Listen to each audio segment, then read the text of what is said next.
LeBron at Austin Reeves sabay nagdesisyon sa kontrata next season. Desisyon ni LeBron naka-inline sa pag-upgrade sa sentro. At Warriors, sina Jesse Domantas Sabonis kapalit si Draymond Green. Walang duda na isa sa pinakamagandang bargain deals sa buong NBA ay ang guard ng Los Angeles Lakers na si Austin Reeves. Mula sa pinakamahusay na taon ng kanyang karera kung saan nag-average siya ng 20 puntos at 6 na assists, isa si Reeves sa pinakamahusay na third option sa liga at kikita lamang ng $13.9 million in season 2025-26. Gayunpaman, malamang na ito na ang huling taon na magiging ganito kamura si Reeves dahil maaari siyang mag-opt out sa kanyang kontrata sa susunod na summer. Ang huling taon ng kanyang deal ay nagkakahalaga lamang ng $14.9 million at halos tiyak na tatanggihan niya ang player option na iyon upang makakuha ng bagong kontrata na mas mataas ang halaga. At ang sweldo niyang iyon ay maaaring higit pa sa doble ng kanyang kinikita ngayon dahil ayon kay Eric Pincus ng Bleacher Report, inaasahan ni Reeves na hihingi siya ng panimulang sweldo na nasa $30 million para sa kanyang susunod na kontrata at tiyak na tatanggihan ni Reeves ang kanyang $14.9 million player option for 2026-27 season upang subukan ang unrestricted free agency sa susunod na summer na naglalayong makakuha ng sweldo na nasa $30 million na panimulang halaga. Ang pinakamataas na maaaring i-extend sa kanya ay malayo sa numerong iyon. Ang anumang kuponang kukuha sa kanya ay mangangailangan ng mga lihim na katiyakan na muling pipirma siya sa isang napagkasunduang presyo kahit pa hindi ito teknikal na legal o binding. Tiyak na karapat dapat si Reeves sa halagang iyon kung isasaalang-alang ang lahat ng kanyang naiaambag sa laro. Ang undrafted guard ay malayong nalampasan ang halaga ng kanyang kasalukuyang kontrata at nararapat na bayaran ayon sa kanyang tunay na halaga. Ang tanong, hanggang saan handang gumastos ang Lakers upang mapanatili siya? Tulad ng binanggit ni Pincus, ang isang extension ay malayo sa kung ano ang maaari niyang kitain sa free agency, kaya tila hindi ito mangyayari. Pero maraming salik ang makaaapekto rito, kabilang na ang kung ano ang maaabot ng Lakers sa susunod na season at ang kalagayan ni LeBron James na maaari ring magretiro pagkatapos ng season na yon. Kung nangangamba ang Lakers sa posibilidad ng pangmatagalang pananatili ni Reeves, maaaring pag-isipan din ng koponan na i-trade siya. Bagamat tila hindi ito malamang dahil sa mataas na pagtingin sa kanya ng organisasyon. Si Reeves ang magiging pinakamahalagang asset ng Lakers kung ilalagay siya sa trade market, ngunit kailangang katumbas ito ng isang matagalang, dekalibreng piraso para ikonsidera ng Lakers ang pakikipagpalitan. Anong masasabi niyo mga kaibigan? Speaking of Lakers, ayon kay Shams Charania ng ESPN, malamang napipiliin ni LeBron James na mag-opt-in sa kanyang napakalaking $52.6 million player option kasama ang Los Angeles Lakers para sa 2025-26 NBA season.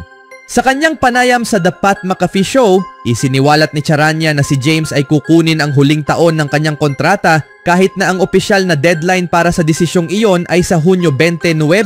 Ayon sa mga impormasyon ko, malamang na mag-opt-in siya. Malaki ang player option niya. Iyan ang plano, pero magkakaroon ng seryosong pag-uusap sa pagitan niya at ng Lakers. Kung maglalaro man siya ng isa pa o ilang pang season, gusto niyang nasa isang kompetitibong kapaligiran siya.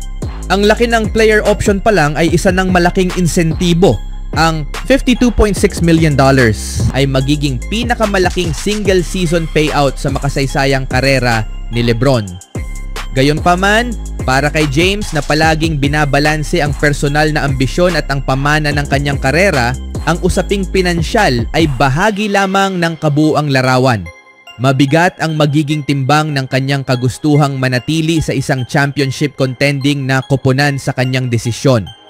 Matapos ang maagang pagkakatanggal ng Lakers sa playoffs, lumitaw ang mga tanong kung babalik pa ba si James para sa isa pang taon o kung susubukan niyang pumasok muli sa free agency para posibleng sumali sa ibang contender o kaya ay muling magsama sila ng kanyang anak na si Bryce James na papasok sa Arizona at malamang ay magdedeklara para sa 2026 NBA Draft. Ang timeline na yon ay lalo lamang nagpapataas ng posibilidad na mag-opt-in si LeBron at gamitin ang paparating na season bilang isang huling hura o tulay habang muling sinusuri ang kanyang pangmatagalang kinabukasan. Mayroon ding makatang alindog kung ang 2025-26 season ang maging kanyang swan song. Ito ang magiging ika-23 taon niya sa liga bilang si number 23 at gaganapin ang All-Star Weekend sa Los Angeles. Sa simbolikong paraan, naghahanda ito ng eksena para sa isang kwentong pambidang pagtatapos sa harap ng mga tagahanga ng Lakers. Gayunpaman, kung gugugol pa si James ng isa pang season sa Purple at Gold, may kailangan pang gawin ang Lakers. Malinaw nang ipinahayag ni General Manager Rob Pelinka na ang pagdagdag ng isang maaasahan top-tier na sentro ang pangunahing prioridad ng koponan ngayong tag-init. Ang nabigong trade para kay Mark Williams sa deadline ay patuloy na bumabalot sa issue at inaasahang habulin ng Lakers ang iba pang option sa frontcourt tulad nina Jarrett Allen, Nick Claxton o Daniel Gafford. Ang pag-upgrade ng wing depth at perimeter shooting ay nasa listahan rin. Anong masasabi nyo dito mga kaibigan? Sa ibang balita naman, si Draymond Green ay buong karera siyang naglaro para sa Golden State Warriors. Tinulungan niya ang prangkisa na manalo ng 4 na kampyonato habang napili sa 4 na All-Star teams at 9 na beses sa All-Defensive Teams at nanalo ng isang Defensive Player of the Year award. Inaasahan na lalaban ng Warriors para sa kampyonato ngayong season matapos nilang makuha si Jimmy Butler mula sa Miami Heat noong Pebrero. Tinalo ng Golden State ang Houston Rockets sa unang round ng playoffs at nagkaroon ng unang lead laban sa Minnesota Timberwolves sa ikalawang round. Gayunpaman, nagtamo si Steph Curry ng grade 1 strain sa kanyang kaliwang hamstring sa Game 1 at hindi na nakalaro sa natitirang bahagi ng serye. Nang wala si Curry, natalo ang Warriors sa 4 na sunod-sunod na laro. Nanalo ang Golden State ng kampyonato noong year 2022 versus Boston Celtics. Ngunit mula noon ay hindi na muling nakabalik ang prangkisa sa conference finals. Naniniwala ang ilan na kailangan ng Warriors ng isa pang malaking trade upang makamit ang ikalimang singsing sa panahon ni Curry. Dahil dito, sinuggest ni Greg Swartz ng Bleacher Report na dapat subukan ng Warriors na kunin ang big man ng Sacramento Kings na si Domantas Sabonis, kahit pa ang ibig sabihin nito ay kailangang ipagpalit si Green. Si Sabonis ang magiging perpektong ikatlong star para sa Golden State Warriors kahit pa kailangan pang ipagpalit si Green para makuha siya, isinulat ni Swartz. Ang 29 na taong gulang na manlalaro ay nanguna sa NBA sa rebounding sa loob ng 3 sunod na taon. Pangalawang pinakamahusay na passing big man sa liga pagkatapos ni Nikola Jokic at may 42% shooting. Mula sa 3 ngayong season, sina Curry, Butler at Sabonis ay magbibigay kay head coach Steve Kerr ng napakaraming opsyong opensa. Lumaro si Sabonis sa 70 laro para sa Kings ngayong season. Nag-average siya ng 19.1 points, 13.9 rebounds at 6 assists while shooting 59.0% from the field, 41.7% from long range at 75.4% from the free throw line. Ano sa tingin nyo dito mga kaibigan?